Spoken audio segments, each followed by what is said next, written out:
എല്ലാവർക്കും നമസ്കാരം. ഇന്ന് നമുക്ക് നല്ല പെർഫെക്റ്റ് ആയിട്ടുള്ള പാലപ്പം എങ്ങനെ തയ്യാറാക്കി എടുക്കാമെന്ന് നോക്കാം. അപ്പോൾ ഈസ്റ്റ് ഉപയോഗിച്ചിട്ട് ചെയ്യുന്ന രീതിയാണ് ഞാൻ ഈ വീഡിയോയിൽ കാണിക്കുന്നത്. 2-3 കാര്യങ്ങൾ ശ്രദ്ധിച്ചു കഴിഞ്ഞാൽ നമുക്ക് പാലപ്പം നല്ല പെർഫെക്റ്റ് ആക്കി എടുക്കാൻ പറ്റും. ഒന്നാമത്തത് നമ്മൾ എടുക്കുന്ന പച്ചരിയും അതുപോലെ തന്നെ പുളിപ്പിക്കാൻ ഉപയോഗിക്കുന്ന ഈസ്റ്റും നല്ല ക്വാളിറ്റി ആയിരിക്കണം എന്നുള്ളതാണ്. ഇത് രണ്ടും മോശമായി കഴിഞ്ഞാൽ നമ്മുടെ പാലപ്പം നന്നായിട്ട് വരികയില്ല. പിന്നെ ശ്രദ്ധിക്കേണ്ട ഒരു കാര്യം, നമ്മൾ ചുട്ടെടുക്കുന്ന ഫ്ലെയിമാണ്. എപ്പോഴും ലോ ടു മീഡിയം ഫ്ലെയിമിൽ ഇട്ടിട്ട് വേണം നമ്മൾ പാലപ്പം തയ്യാറാക്കി എടുക്കാൻ വേണ്ടിയിട്ട്. തീ കൂടി കിടന്നു കഴിഞ്ഞാൽ പാലപ്പം ശരിയായി കിട്ടണമെന്നില്ല. അപ്പോൾ നമുക്ക് ഇന്നത്തെ വീഡിയോയിലേക്ക് കടക്കാം. ഞാനിവിടെ 1.5 കപ്പ് പച്ചരിയാണ് എടുത്തിരിക്കുന്നത്. നന്നായിട്ട് കഴുകിയതിന് ശേഷം 4 മണിക്കൂറോളം കുതിർത്ത് വെച്ചിരിക്കുന്ന പച്ചരിയാണിത്. ഇനി നമുക്ക് ഇതിലെ വെള്ളമൊക്കെ ഒന്ന് ഊറ്റി കളഞ്ഞിട്ട് വേണം ഇത് അരച്ചെടുക്കാൻ വേണ്ടിയിട്ട്. ഇത് കൂടാതെ നമുക്ക് വേണ്ടുന്നത് കുറച്ച് ചോറും അതുപോലെ തന്നെ തേങ്ങ ചിരകിയതുമാണ്. അപ്പം ഞാനിവിടെ 1/2 കപ്പ് ചോറാണ് എടുത്തിരിക്കുന്നത്, 1/4 കപ്പ് തേങ്ങ ചിരകിയതും. ഇനി നമുക്ക് ഇതെല്ലാം കൂടെ അരച്ചെടുക്കണം. അപ്പം മിക്സിയുടെ വലിയ ജാറാണ് ഞാനിവിടെ അരച്ചെടുക്കാൻ വേണ്ടിയിട്ട് എടുത്തിരിക്കുന്നത്. ഒറ്റ തവണയായിട്ട് തന്നെ എനിക്കിത് അരഞ്ഞു കിട്ടും. അപ്പം നിങ്ങൾ മിക്സിയുടെ ജാറിൻ്റെ വലുപ്പം അനുസരിച്ചിട്ട് 2-3 പ്രാവശ്യമായിട്ട് അരച്ചെടുക്കണമെങ്കിൽ അങ്ങനെയും ചെയ്യാം കേട്ടോ. അപ്പോൾ നമുക്ക് ഇതിലേക്ക് ആദ്യം അരിയിട്ട് കൊടുക്കാം. ഇനി നമുക്ക് ഇതിലേക്ക് നമ്മൾ എടുത്ത് വെച്ചിരിക്കുന്ന തേങ്ങ ചിരകിയതും ചോറും കൂടെ ചേർത്ത് കൊടുക്കാം. ഈ അപ്പത്തിന് വേണ്ടിയിട്ട് ഞാൻ എടുക്കുന്നത് ഇൻസ്റ്റൻറ്റ് ഈസ്റ്റ് ആണ്. അപ്പം ഇൻസ്റ്റൻറ്റ് ഈസ്റ്റ് ആയതുകൊണ്ട് തന്നെ നമുക്ക് ഡയറക്റ്റായിട്ട് അരി അരയ്ക്കുന്നതിലേക്ക് ചേർത്ത് കൊടുക്കാം.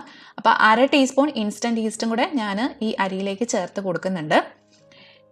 ഇനി നിങ്ങളുടെ കയ്യിൽ ഇൻസ്റ്റൻറ്റ് ഈസ്റ്റ് ഇല്ലെങ്കിലും കുഴപ്പമില്ല, ഡ്രൈ ഈസ്റ്റ് വേണമെങ്കിലും ഉപയോഗിക്കാം. ഇതേ ക്വാണ്ടിറ്റി തന്നെ 1/2 ടീസ്പൂണ്.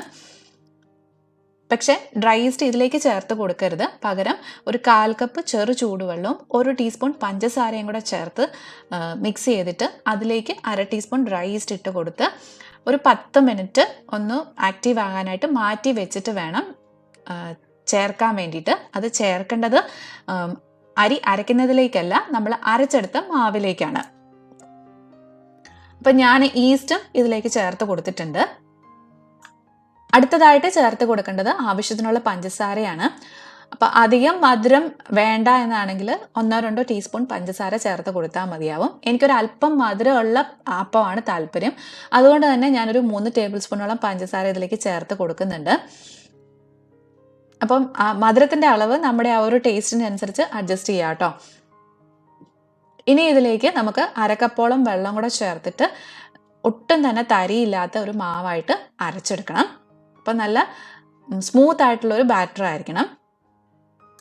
ഇപ്പം ഞാൻ ആ അരിയൊക്കെ നന്നായിട്ട് അരച്ചെടുത്തിട്ടുണ്ട്. ഇനി ഇത് പുളിക്കാൻ വെക്കുന്ന പാത്രത്തിലേക്ക് നമുക്ക് ഒഴിച്ചു കൊടുക്കാം. അപ്പം നിങ്ങൾ ഡ്രൈ ഈസ്റ്റ് ആണ് എടുത്തിരിക്കുന്നതെങ്കിൽ ഈ സമയത്ത് അതും കൂടെ ഈ മാവിലേക്ക് ചേർത്ത് കൊടുക്കണം. അപ്പം 1/4 കപ്പ് ചെറു ചൂടുവെള്ളത്തിൽ പഞ്ചസാരയും കൂടെ ചേർത്ത് ഒരു 10 മിനിറ്റ് ആക്റ്റീവ് ആകാൻ വേണ്ടിയിട്ട് ഈസ്റ്റ് മാറ്റി വെക്കണമെന്ന് പറഞ്ഞല്ലോ, ആ വെള്ളത്തോട് കൂടി തന്നെ വേണം ഇതിലേക്ക് ഒഴിച്ചു കൊടുക്കാൻ വേണ്ടിയിട്ട്. എന്നിട്ട് നന്നായിട്ടൊന്ന് മിക്സ് ചെയ്ത് കൊടുക്കുക.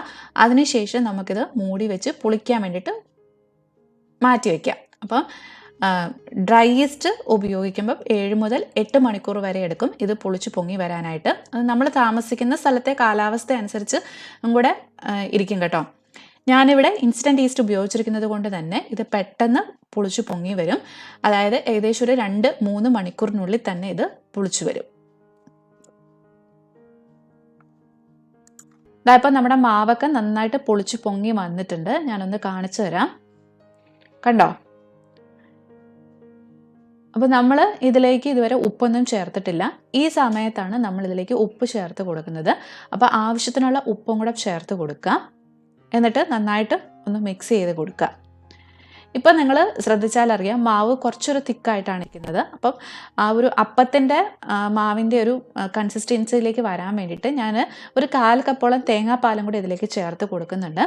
തേങ്ങാപ്പാൽ വേണമെന്ന് നിർബന്ധമൊന്നുമില്ല, വെള്ളം ചേർത്ത് കൊടുത്താലും മതി കേട്ടോ. ഞാൻ 2 രീതിയിൽ അപ്പം തയ്യാറാക്കാറുണ്ട്. രണ്ടും എനിക്ക് നല്ല പെർഫെക്റ്റ് ആയിട്ട് തന്നെ കിട്ടാറുമുണ്ട്. അപ്പം തേങ്ങാപ്പാൽ ഉണ്ടെങ്കിൽ മാത്രം ചേർത്ത് കൊടുക്കുക.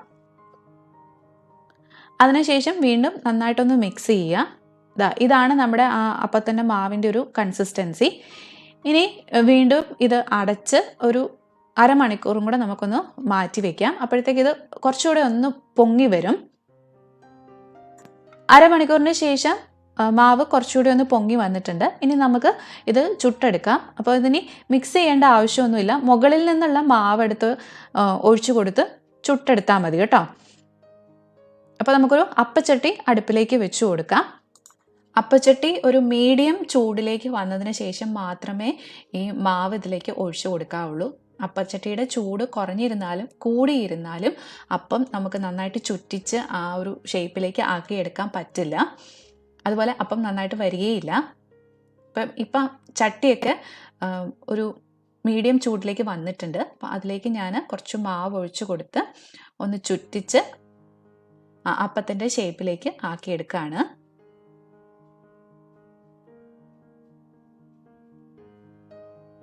കണ്ടോ, ഇപ്പം തന്നെ നല്ലപോലെ ആ ഹോൾസൊക്കെ വന്ന് ആ ലേസൊക്കെ നല്ല കറക്റ്റായിട്ട് തന്നെ കിട്ടിയിട്ടുണ്ട്.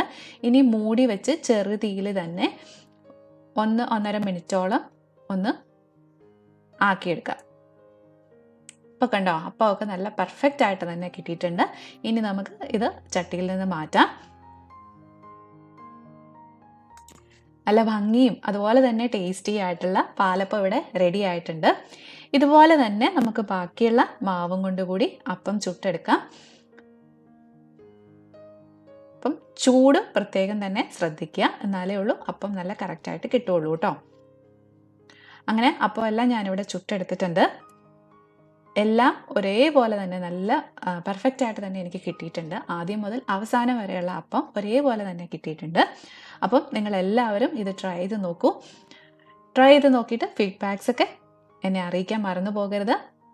ഒപ്പം ഈ റെസിപ്പി ഇഷ്ടമായിട്ടുണ്ടെങ്കിൽ ലൈക്ക് ചെയ്യാനും കമൻറ്റ് ചെയ്യാനും ഷെയർ ചെയ്യാനും വിട്ടുപോകരുത് കേട്ടോ. വീണ്ടും നല്ല നല്ല റെസിപ്പികളുമായിട്ട് കാണാം. അതുവരെ ബൈ ബൈ, ടേക്ക് കെയർ.